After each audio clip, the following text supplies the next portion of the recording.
I know we had such a lovely evening last night, and thanks to Gina Diaz-Barroso for opening up her beautiful center. Magnificent woman leader in Mexico who opens up her creative mind and space and helps all these wonderful minds find their creative energy and space.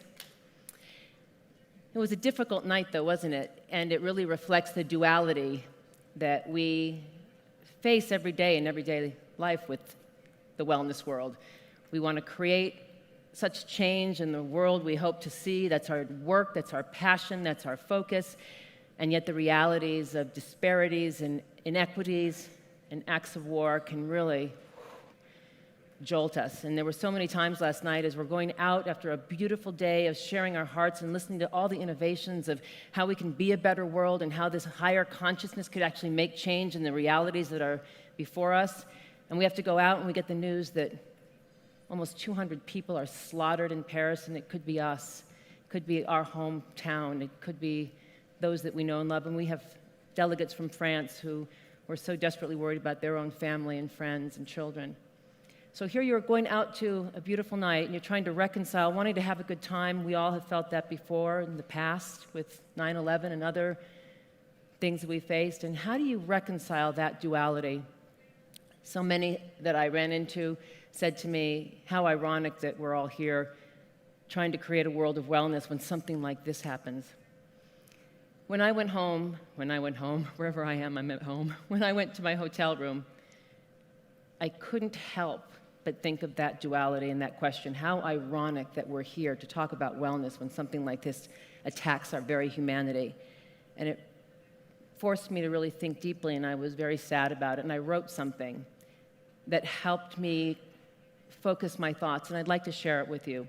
I'm not Edna St. Vincent Millay, and I hope that I am safe with your cherished hearts. This comes from my heart to you. It helped me deal with the tragedy of last night, and I think it might help us set the tone for this morning. The morning after such deep sorrow, here it is, the inevitable tomorrow. At our core, another shameful, useless act of war. What words can be spoken when our collective hearts are broken? When such madness cuts again so deep and cripples us with sadness? It doesn't matter that it happened over there and to another. We know, these are our blessed sisters and our brothers.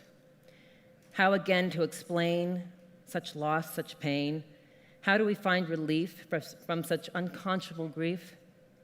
Where do we find reprieve from this horror now that it's again tomorrow? The world again so filled with fear, heightened threats again feel so near. How? Solidarity. Standing up for our blessed, sacred humanity. This is the only path I know. And digging deep into the hows and whys that make us cry so collectively we can grow.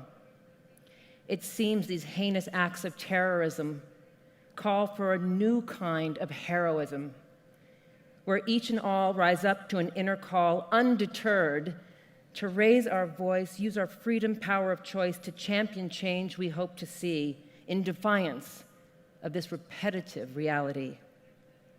And my friends, we must face the painful truth. The world must save, protect its disenfranchised youth.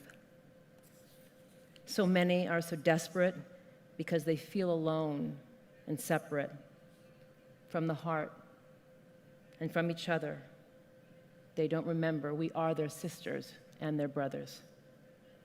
Kids in crisis turn to ISIS, just as kids at home turn to guns and violence. Can we hold their dream to belong, be seen in our hearts in silence? Despite all this technology and presumed connectivity, there's so much isolation and depravity. A globe so out of balance, not just in France, where so many feel so lost and just don't stand a chance. Those of us who believe in love, compassion, unity, and long for peace, desperate for this recurring nightmare to cease, let's pray together for clarity, to end the ills that come from such disparities, that deprive a soul a chance to thrive and feel alive, This is why they kill, and this is our greatest ill. How ironic, some have said, to be gathered here to speak of wellness in the world when so many end up dead.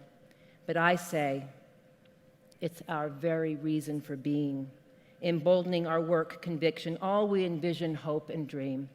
We can change the world, stop the bombs being hurled by helping others feel seen and whole. Let this simple truth be our weapon, the clarion calling of our souls. To Paris, your pain, we share it. We hold you in our hearts, in defiance. Today again, we begin, we start. The terrorists will not win. Today again, our work begins. Let's have a moment in silence for our friends, our brothers, our sisters in Paris.